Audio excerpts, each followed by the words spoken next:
défenseur béninois Emmanuel Imoro a pris sa retraite internationale hier. Il a fait savoir sur son compte Twitter.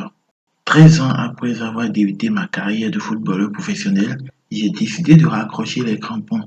Je tiens à remercier chaque club et la sélection nationale.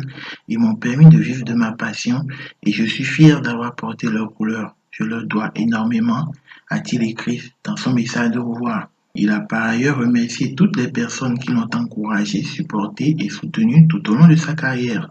Le désormais ex-international béninois est né à Bourges en 1988. Il a été formé à Châteauroux. Le défenseur a ensuite enchaîné les clubs de Ligue 2, Clermont Foot par exemple, et de Ligue 1, Caen. Il a aussi joué pour le Sporting Club de Braga, où il a disputé la Ligue Europa. Depuis 2019, Manu évolue à Tognon Evian Football Club, une équipe de National 3.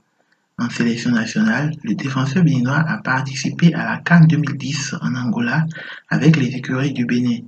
Il était aussi de la campagne de 2019 au pays des Pharaons. C'est probablement le plus beau souvenir de sa carrière en sélection puisque le pays se qualifie cette année-là en quart de finale de la compétition. Une performance historique pour les Rongeurs. Sa décision de raccrocher les crampons a été le fruit d'une réflexion menée sur quelques semaines, a-t-il dit.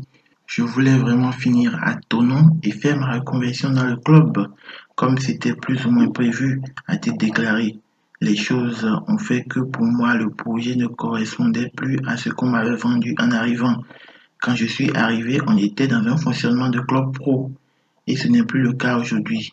J'ai avancé ma réflexion. Le seul truc qui m'a évidemment fait énormément douter, c'est la sélection. Il y a possiblement une Coupe d'Afrique qui arrive, les éliminatoires de la Coupe du Monde. Ça m'a longtemps fait réfléchir, mais j'ai bien conscience qu'après 2 années à jouer en R1 et en N3 et une dernière année beaucoup tronquée avec le Covid, c'est quasiment impossible de retrouver un projet qui me plaît et qui sportivement est intéressant. On m'avait approché l'été dernier pour aller en national, mais je n'étais pas plus intéressé que ça. Donc j'ai pris la décision, a-t-il confié à nos confrères de France Football. Merci Manu pour tout ce que tu as fait pour la sélection béninoise et bonne retraite à toi.